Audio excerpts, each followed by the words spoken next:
Let's say katakanlah grupnya HW gitu, grupnya sambal bakar gitu. Kalau mereka terus berkembang, puluhan ribu yang kerja. Ini harus dibantu, difokus. Government itu, misalnya Kemenparekraf, harusnya bikin agensi. Ya, agensi apa? Yang paling membantu UMKM. Bikinin logo, bikinin desain, bikinin nama, bikinin haki gitu.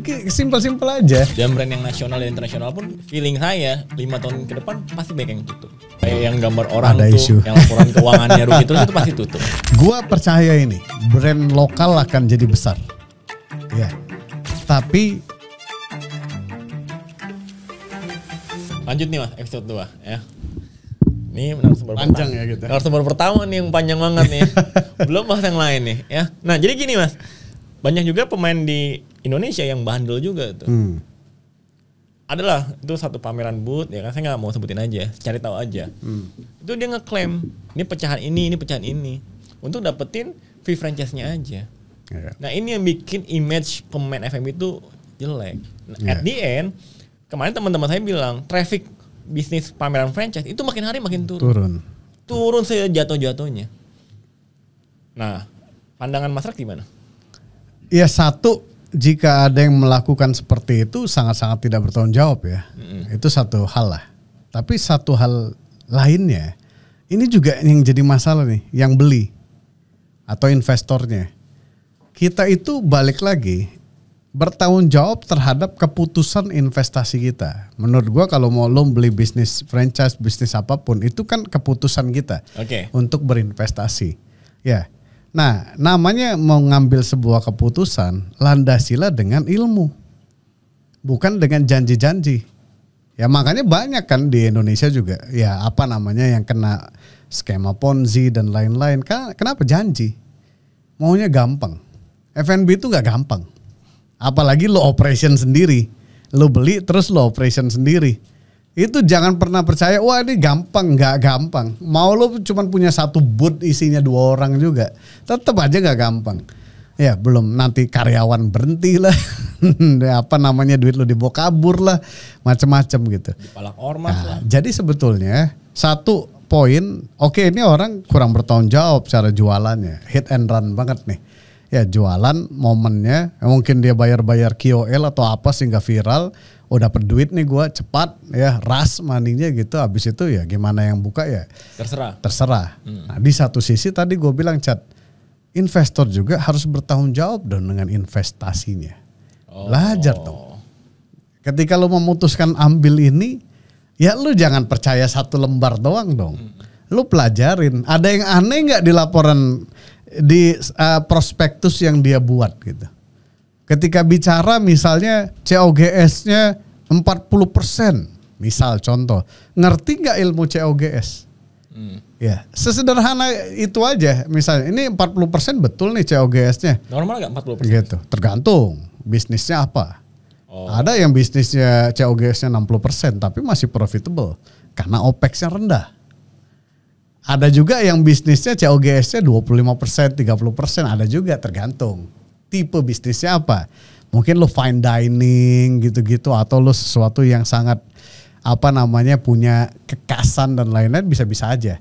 Tapi balik lagi ke investor, lo ketika lihat di prospektusnya 40%, boleh dong lo bertanya satu, boleh lihat gak laporan keuangannya? Lihat COGS-nya aja, betul gak 40%? Gitu.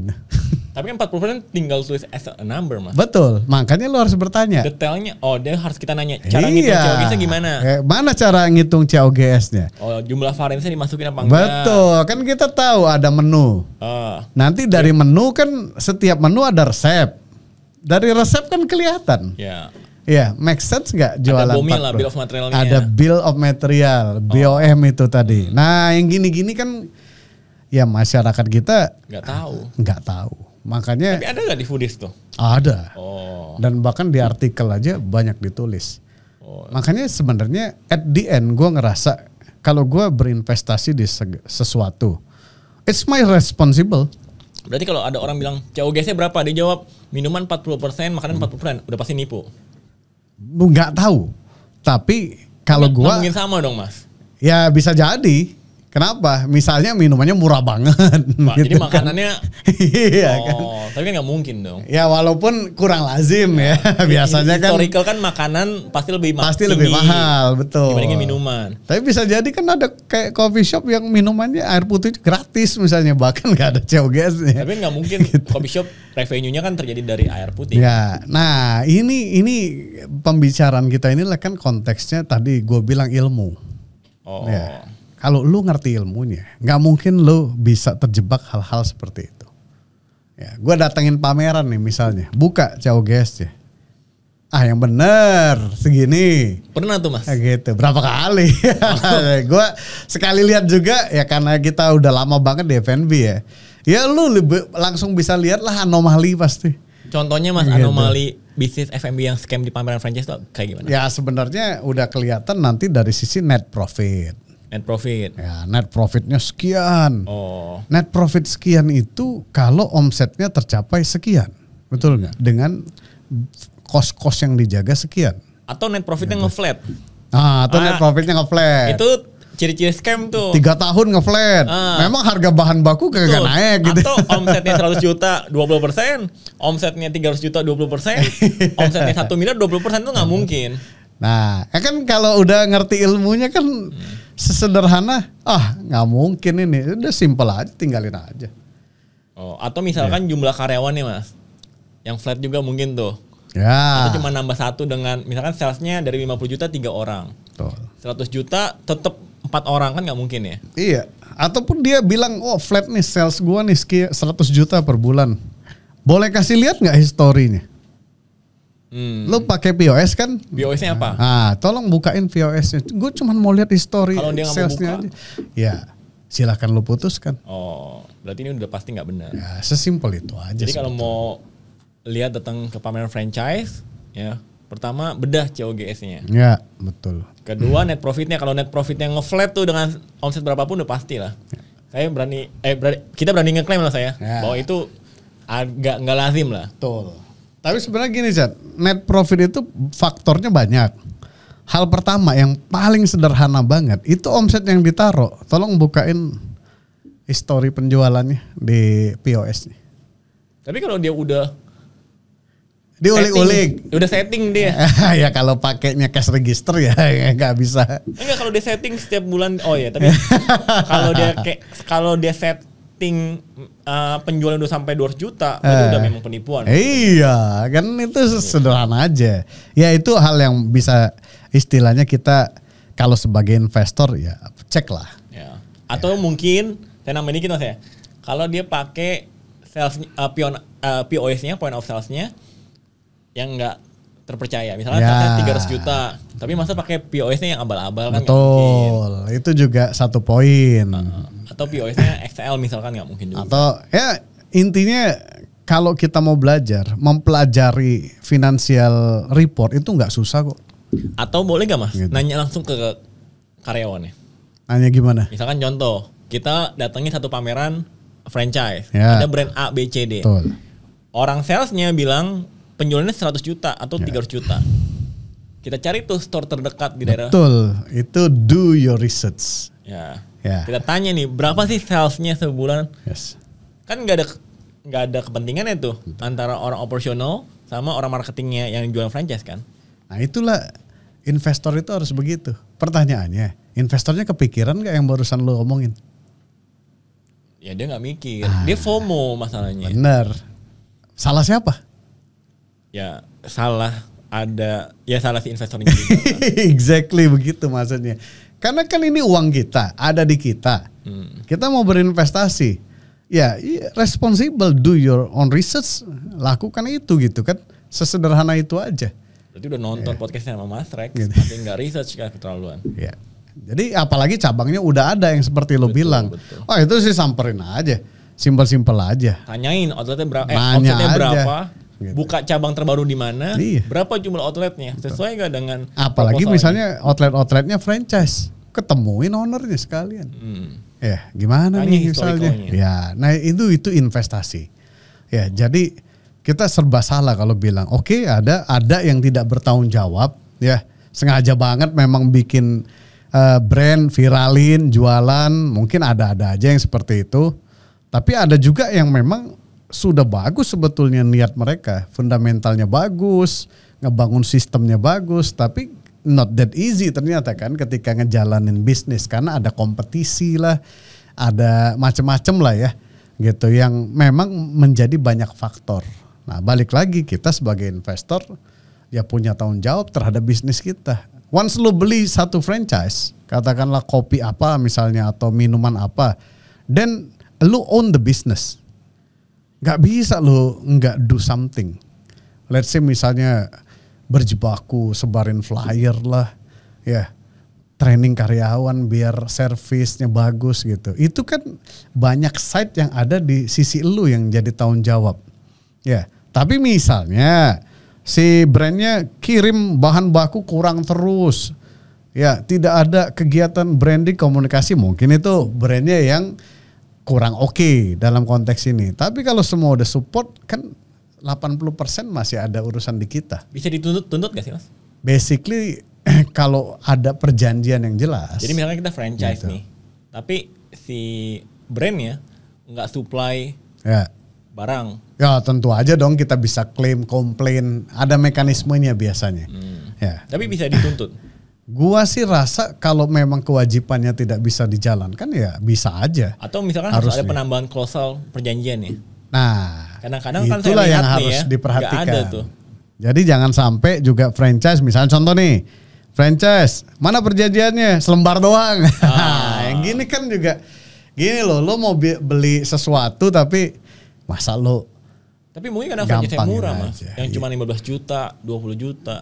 Tadi gue bilang balik lagi, kalau gue beli franchise 5 juta katakanlah, ya udahlah, ya laku syukur, nggak laku juga syukur, bisa jadi begitu. Banyak juga yang mindsetnya kan modelnya begitu, ya karena uangnya mungkin ya uang kecil lah, uang dingin gitu. Nah ini kan balik lagi ya, itu menunjukkan industri F&B kita itu industri yang sangat potensial sekali. Kenapa? Karena begitu banyak viral berkembang bikin cabang itu kan banyak. Artinya kan industri ini bagus. Beri kontribusi luar biasa ke lapangan pekerjaan, ekosistem dan lain-lain, tapi butuh edukasi. Sehingga lebih mature gitu. Sehingga kalau orang dengar obrolan podcast ini nih, to be honest gue ikut podcast tuh kadang-kadang dilema ya. Karena ya gue harus menceritakan sesuatu yang lalu, tapi gue pengen juga ini bisa jadi pelajaran buat teman-teman semua gitu, bahwa dan misi kita di Foodies untuk industri ini harus bagus. Betul saya setuju. Ya, industri ini harus bagus dan memang ini topangan kita. Bayangin aja PDB, ekonomi kreatif, F&B itu paling besar. Betul.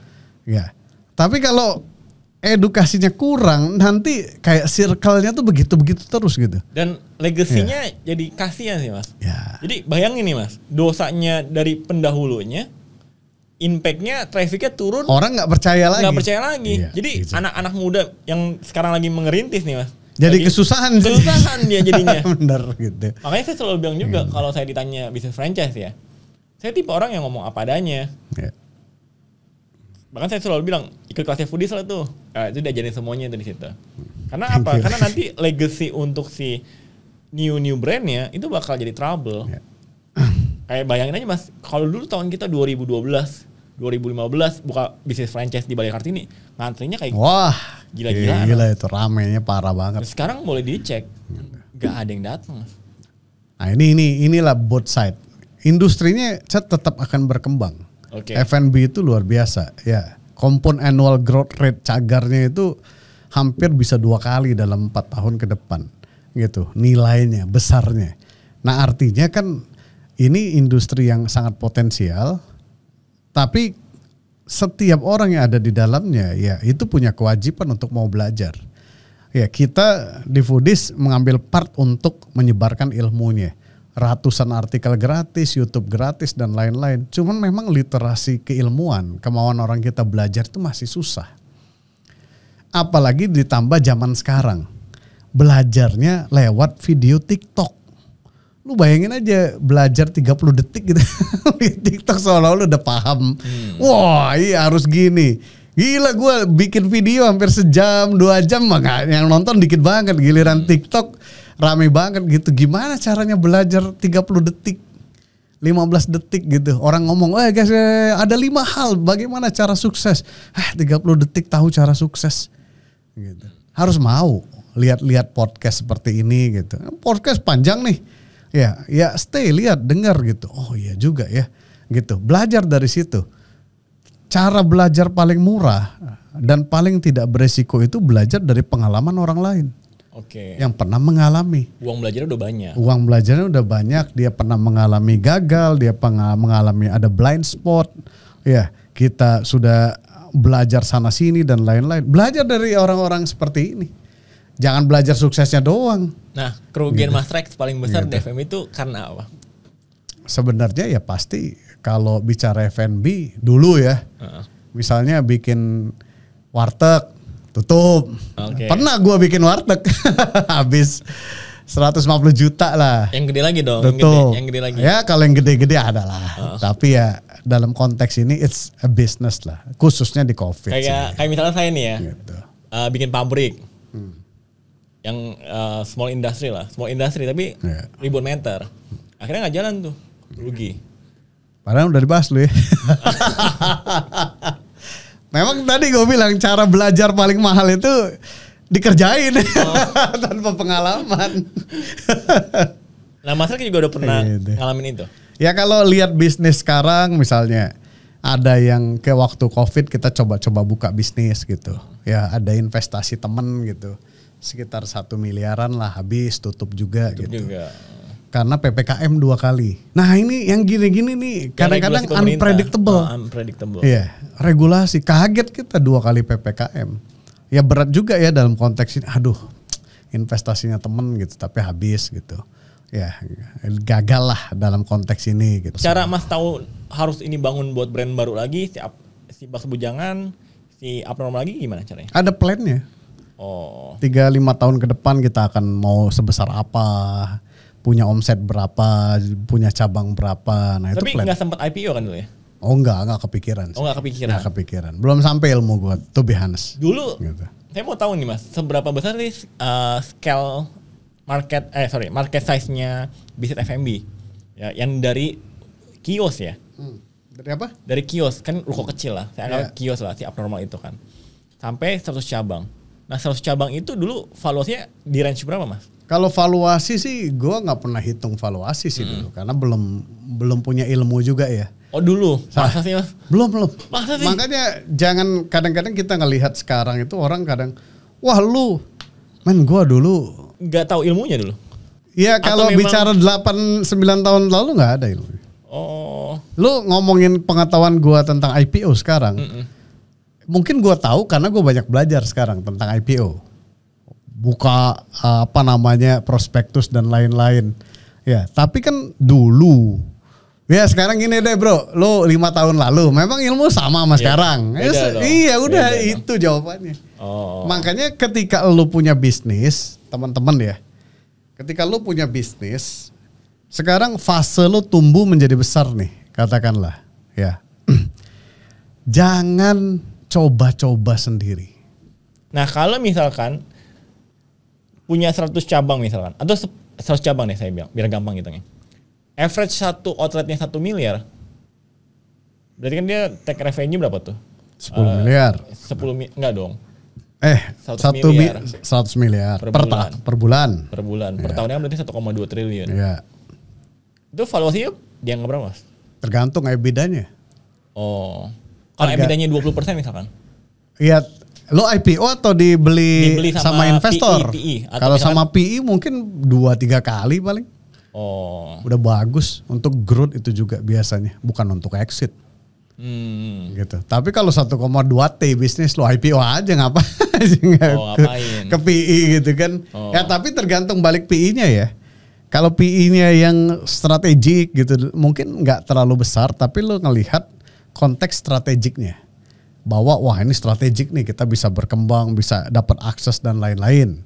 Tapi kalau lo ngelihat bahwa ini venture nih misalnya yang memang pedulinya adalah nilai, ya kan valuasi dan lain-lain. Mungkin cara memvaluasinya berbeda, Ya, bisa gede tuh mungkin lo dapet, tapi lo di-push untuk growth.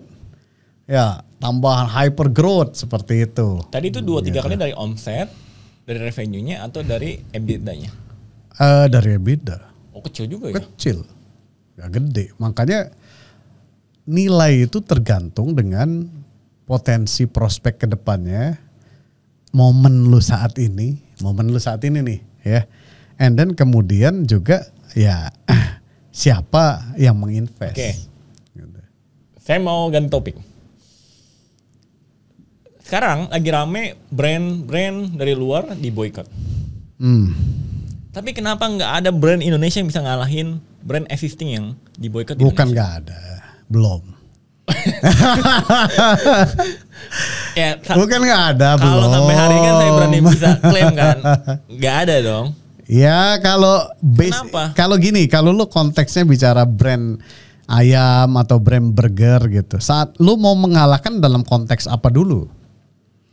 Kalau bicaranya lu mau mengalahkan dari sisi omset, ya tentu belum mungkin saat ini, karena mereka sudah eksis puluhan tahun, sudah ngebangun fundamental yang bagus. Tapi ya. mendekati aja hampir nggak ada, Mas. Ya, Atau 10% aja pun sampai sekarang masih belum ada. Kenapa? karena waktu. Iya. Misalnya contoh brand ayam gitu. Misalkan ya, kan sekarang banyak orang yang boikot McDonald misalnya, Ya. saya sebut brand aja. Oke, Brand luar kan. betul. Tapi belum ada sampai hari ini brand lokal yang bisa ngalahin McDonald. Atau hampir mendekati lah untuk ngalahin McDonald. Kalau kita bilang belum ada, Kenapa? mungkin nggak tahu tepat atau tidak ya kalau bicara omset katakanlah ya. Ya, Belum kalau ada. kalau ngomong Mungkin omset, ada aja bisnis yang bisa nyampe situ nggak. kalau ngomongin dikenal omset gitu. saya berani klaim lah. Nggak ada. Nggak ada. Oke. Ya. Let's say nggak ada. Tapi McDonald kan wajar dong nggak bisa dikalahkan saat ini. Cabangnya udah berapa? 400 lebih mungkin, 300 lebih. Katakan lo punya Tapi brand. mungkin ada gak, Mas? Akan ada, tapi butuh waktu. Oh, berapa lama butuh waktunya? Gitu.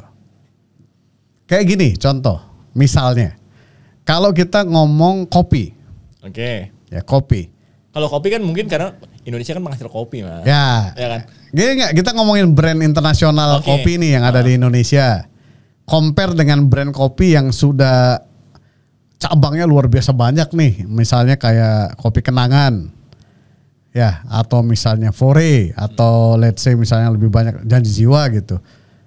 Gua rasa mungkin bisa bersaing loh secara omset. Apa sama apa nih? Ya, kalau ngomongin omset sama omset, Kenangan dengan Starbucks misalnya. Oke. Iya kan? Kalau kopi. Kalau kopi.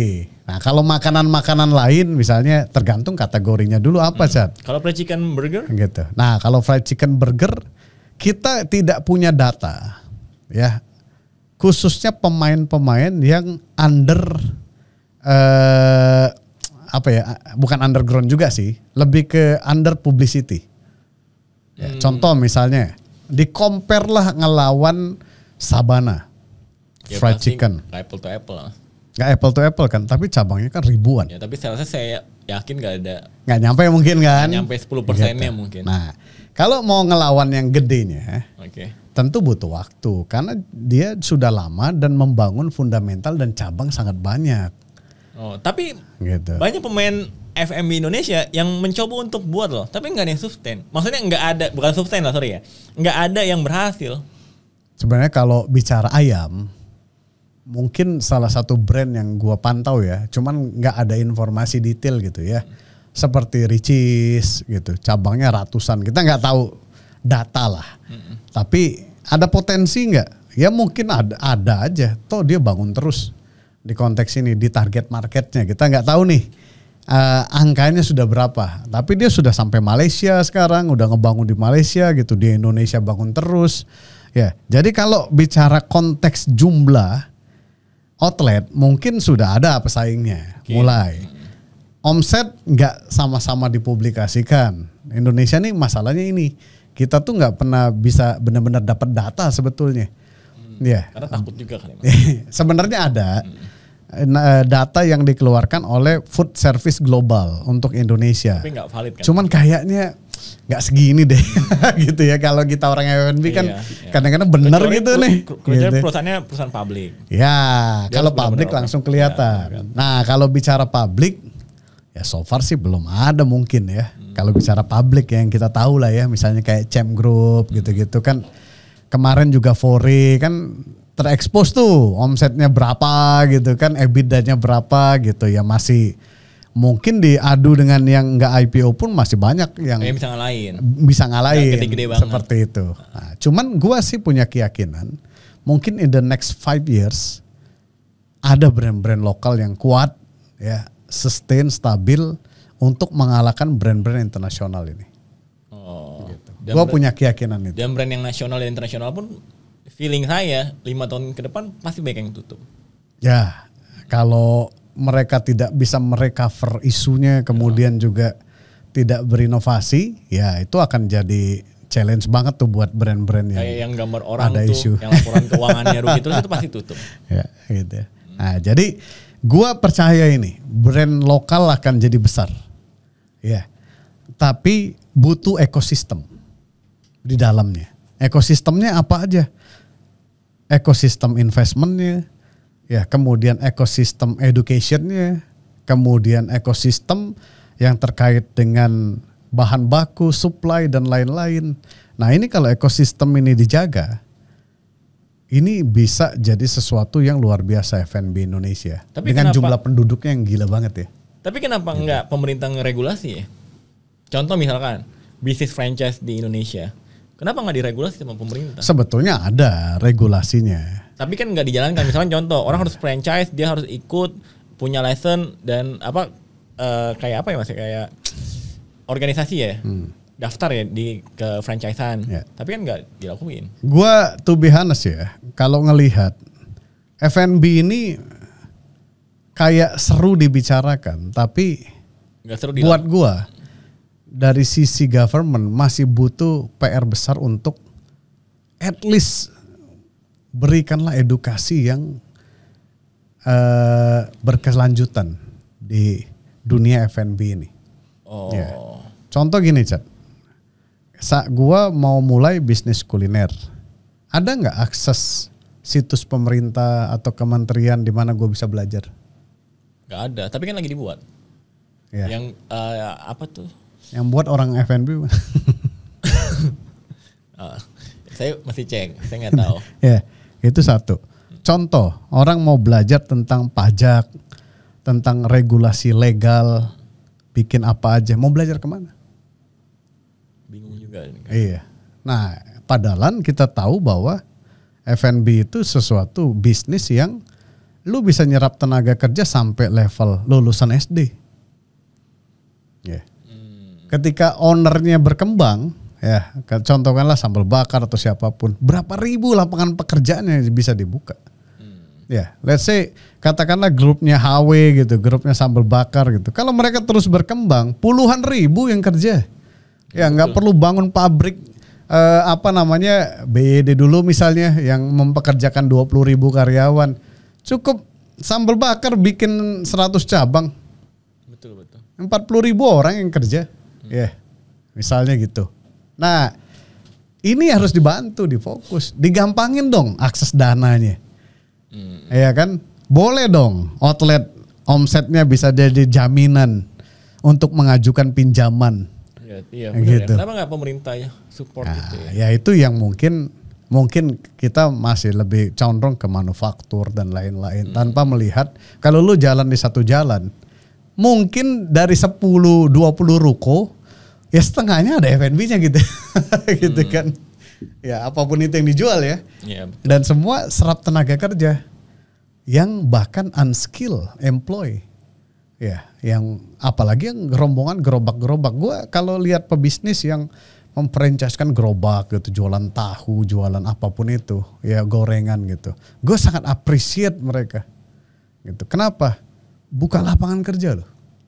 Ya, untuk orang-orang yang bahkan bingung mau kerja di mana. Gitu. Wah, cuman buat jaga gorengan, masak gorengan gitu, bungkus-bungkus. Ya, sektor informal F&B ini besar sekali di Indonesia. Nah, fasilitasin. gitu. Nah ini yang memang ya PR bersama lah ya.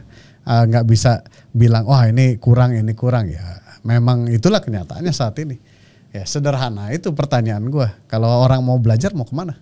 Bingung dia. Apa yang harus dia buka? Gitu. Itu satu hal. Kemudian dia butuh sesuatu misalnya. Gue butuh desain yang bagus, logo yang bagus. Dia mau kontak siapa? Betul. UMKM. Ya, bayangan gue dulu, gue pernah ngobrol cita-cita gitu ya.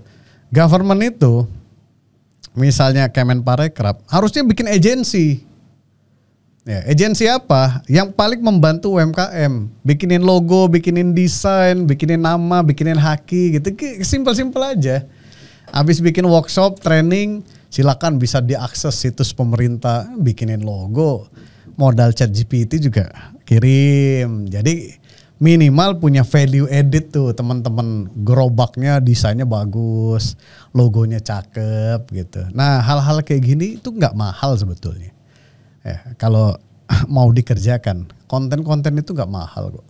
Kalau mau dikerjakan, ya kita kan kayak lo bikin ini gratis orang nonton, ya tapi kan kita gitu yang melakukan ini gitu. Nah, kan harusnya bisa disupport. Jadi ekosistem ini penting. Ya ekosistem penting. In other side kadang-kadang gue mikir gini, nggak usah capek-capek lah edukasi lagi. Ngapain juga bikin orang pinter-pinter gitu. Banyak pesaing. Ya, ini banyak yang ngomong begini. Bahkan ya ada yang ngomong ke foodies gitu. Mas lu kebanyakan edukasi jadi orang-orang jago-jago sekarang gitu kan. Gitu. Tapi itu bagus apa ya buruk? Enggak dong, bagus. Bagus dong. Iya. Biarkan nature-nya bekerja. Artinya yang inovatif, yang mau membangun manajemen yang baik, yang akan berkembang. Tapi jiwa masyarakat itu sebenarnya pengajar atau pengusaha sih? Sebenarnya kalau lu tanya gua itu passionnya ngajar. Tapi nggak mungkin gua tidak usaha. Karena gua akan mengajarkan sesuatu yang tidak relevan dan gua tidak bisa mempertanggungjawabkan apa yang gua omongin. Nah bisnis sekarang gitu. Kan banyak tuh sekarang. Ya. Mau dibawa kemana? Tergantung partner-partnernya lah. Contoh gitu. Yang Humble Bakery. Kalau Humble Baker mungkin dari sisi teman-temannya pengen satu hari bisa IPO. Plannya sana. 5 tahun dulu. Kalau yang coffee? Ada juga yang dividen aja. Dividen. Iya, jadi tergantung kayak gini. Tapi visinya, mimpinya, pengennya buka perusahaan yang IPO atau yang banyak cabang? Mimpi gue. Kalau mimpi gue pribadi pengennya buka sekolah. Pengennya buka sekolah. Iya. Ngajar. Gitu. Makanya gue tuh masih melakukan mentoring, konsultasi gitu untuk memperkaya studi kasus. Karena gue nggak mungkin cerita kayak gini deh. Gue misalnya ketemu salah satu brand cabangnya ratusan gitu. Gimana gue bisa ngomong kalau nggak punya studi kasus? Nah di sisi itulah gue bisa bantu mereka gitu. Ini brand-brand bagus besar. Lu hati-hati jangan salah langkah nih. Ya harusnya lu begini nih. Ini lu kontrol nih cost lu nih. Biar nanti lu begini. Nah di poin itu gue to be honest merasa gue punya manfaat ya gitu. Betul. Dari ilmu-ilmu ratusan artikel YouTube dan lain-lain, gue punya manfaat ya. Itu yang pengen gue jadikan legacy gue. Dan to be honest satu hal lagi yang paling, ini kalau ngomong pribadi banget ya kan tell the truth ya. Gue sebagai seorang muslim diajarkan satu hal Chat. Bahwa ada 3.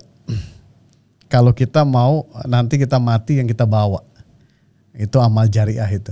1 harta yang bermanfaat. Artinya mungkin lo sedekah, lo jadiin apa. 2 anak yang soleh. Yang 3 ilmu yang bermanfaat. Nah ini yang satu hari bisa mungkin menyelamatkan lo di sana dan lain-lain. Nah gue ngerasa gue dikasih jalan nih untuk berbagi. Makanya tadi konten-konten yang harusnya berbayar dan itu berbayar setahun itu 3,5 juta dulu bayarnya. Konten-konten yang warna putih itu. Pas COVID digratiskan semua. Gue gratisin semua. Orang-orang yang nonton banyak banget di situ dan gue cukup kaget ya ketemu orang misalnya lagi disapa, Mas Rex gitu. Nggak pernah ketemu. Ya nggak pernah ketemu lah. Orang ketemunya di Jogja misalnya atau di Bali, di Surabaya. Gue lagi makan mie di Bali, lagi makan mie, tiba-tiba nyamperin ownernya, Mas Rex foto dulu dong. Kenal Siapa nih gitu? Iya saya belajar dari YouTube-nya Mas, thank you banget gitu bisa berkembang. Wah gila itu keputusan sendiri lah. Jadi gue ngerasa ya mungkin dari sisi ini gue bisa dapat kepuasan ya dalam konteks ngajar ini sebetulnya gitu. Ya itu kenapa masih mentoring, masih consulting biar relevan sih. Kalau enggak nanti gue bicaranya gini Chat. Dulu kan lo kalau ketemu misalnya seseorang gitu yang lu pengen dapat konsultasi atau dapat apa dulu, ya elah dulu. Dalam hati ngomong gitu. Udah nggak relevan bro. Istilahnya gini, kita tuh udah harus pakai Facebook atau Friendster. Facebook atau Friendster. Nyambung nih ngomong. Zaman kapan? Kan gawat. Itu biasa ya. Ngajarin teori itu gampang. Prakteknya yang susah. Iya, praktek tuh susah. Nah, harapan gue juga sebetulnya di Foodies, gue tuh bisa ajak teman-teman kayak lu, thank you banget lu sering mau berbagi gitu ya, atau teman-teman yang lain, orang-orang yang praktisioner yang mau sharing, ngajar gitu. Gayanya sih silakan macam-macam. Kalau lu kan, wah kalau udah nonton gile sangar kan, gitu. Tapi nggak apa-apa, mungkin masuk dengan target marketnya. Gue nih ya udah berumur gini. Lo tebak deh siapa YouTuber yang paling sering gue tonton siapa? Salah satunya Timothy untuk belajar. Mungkin. Timothy. Gitu. Bahasanya kalau gue nih udah agak tua ya. Astagfirullahaladzim bahasanya. Gitu kan. Tapi emang pinter anaknya. Memang cocok. Memang pinter. Kita kan bisa nilai ya kedalaman ilmu orang itu dari bicaranya kan. Betul. Gitu. Oke. Nggak usah, gue nggak terlalu memusingkan bahasanya dia. Gue aja sama si Sarita suka bilang, wah lu ditolol-tololin lu, dia bilang goblok lu, gitu suka bercanda aja begitu kalau lagi nonton dia gitu. Wah gila nih, gitu. Bener ya. Tapi teman-teman saya juga banyak yang nonton Timothy dan saya bilang bagus Timothy. Good content, bagus banget. Ya kadang-kadang tertohok juga gitu. Ya juga ya, umur dia segitu, umur gue segini gitu. Ya itu. Oke, dan kadang-kadang harus keras. Ya, dan dia ngerti marketnya. Betul. Maksudnya. Mungkin bahasa gue kalau ngikutin dia ngajar di kelas scale up yang datangnya tua-tua nggak cocok. Ya, goblok lo semua bodoh. Ya, kabur mungkin. Ya, gawat gitu. Ini apa nih? Ya, tapi untuk belajar kan nggak salah. Betul. Ya, dengerin dia. Benar juga ya omongan dia. Benar dan ada juga. insight yang berbeda gitu. aja. Yes, gitu. Nah, jadi kita bisa mau belajar lah, intinya keep learning lah, nggak akan selesai sebagai seorang business owner ya, gitu. Itu bro. Wah, panjang juga ya. Ini paling panjang nih Mas, 2 jam. Oke, sesi terakhir Mas. Coba Mas, tell the truth dunia F&B yang mungkin orang sebagian banyak nggak tahu. Kalau kita bicara jadi kita bagi stage ya. Orang yang baru mau mulai bisnis. Banyak hal yang dia nggak tahu, sudah pasti ya dalam konteks ini macam-macam, dan kebanyakan mereka itu hanya taunya kalau nggak bikin marketing yang heboh-heboh, kalau nggak bisa bikin produk yang enak, nggak ngerti marketing. Tapi kurang lebih 2 hal inilah yang paling banyak dimiliki oleh beginner awal. Kalau nggak punya duit, nggak ngerti apa-apa, gitu ya.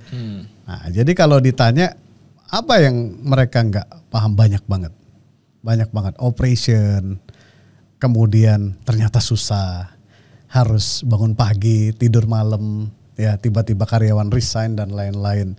Jadi itu di stage awal. Di stage menengah nanti cukup banyak juga yang mereka nggak tahu dalam konteks nanti mulai masuklah hal-hal cash flow, finance, operation, supply chain management dan lain-lain. Ini kalau gue ngomong konteksnya keilmuan ya. Ketika scale up juga sama nanti, hubungan dengan investment, kemudian keputusan-keputusan strategik dan lain-lain. Nah, kalau kita lihat rangkum di sini, semua ini terjadi karena kurang ilmu. Kalau lo tahu ilmunya, setidaknya lo bisa mengantisipasi. Ya, sebagai contoh misalnya, gue ada salah satu yang consulting gitu. Gua tanya berapa tim marketing lu total. Memang bisnisnya sudah banyak, ratusan cabang gitu ya. Oh, tim marketing kita ada 30. Dengan bangganya dia bilang, hah 30? Gitu. Kaget gak lu? Punya tim 30. Banyak kan? Kenapa dia bisa melakukan 30? Karena sesimpel dia gak paham bahwa mengatur marketing strategi itu gak butuh banyak tim. Pakai outsourcing dong.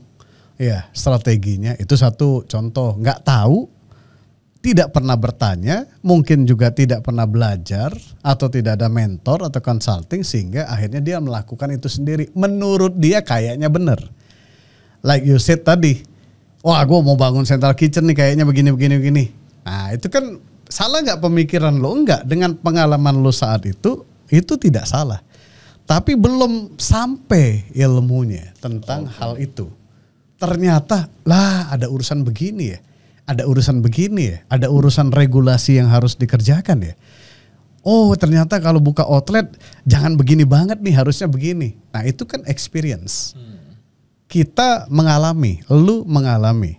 Ya teman-teman jangan mengalami lagi. Karena mengalami itu mahal. Bayangin tuh kalau dia harus mengalami yang lu alamin ketika misalnya lu tadi bilang mau bangun central kitchen.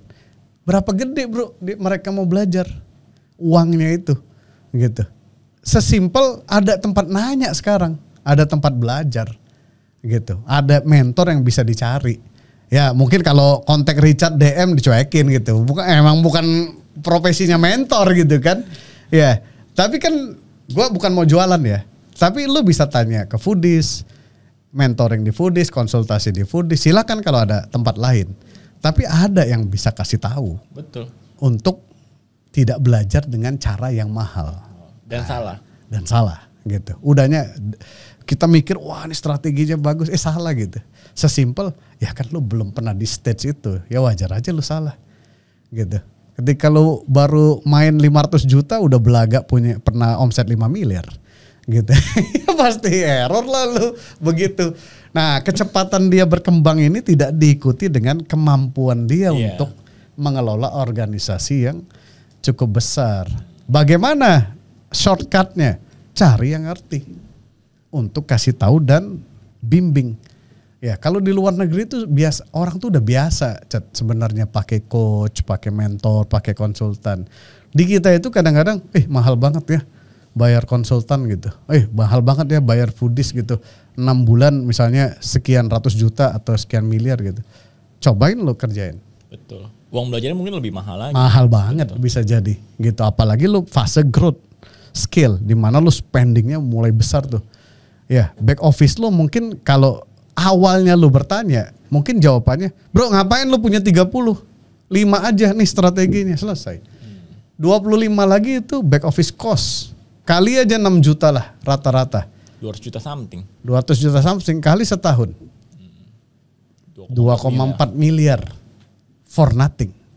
Sesuatu yang bisa lo kerjakan dengan cara lain. Nah tapi mahal ya bayar ratusan juta. Ya. Lo lebih rela hilang 2,4 miliar daripada ratusan juta gitu. Nah itu yang perlu diedukasi juga. Ya gue sebenarnya nggak mau cerita kayak kesannya jualan gitu. Enggak lah. Pengen edukasi. Karena gitu dulu ya. saya juga bukan dulu lah. Sekarang juga masih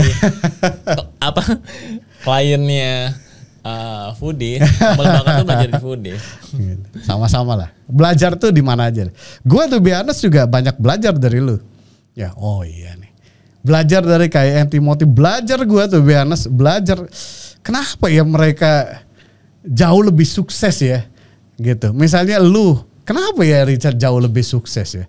Kayak gue lebih banyak ilmunya gitu.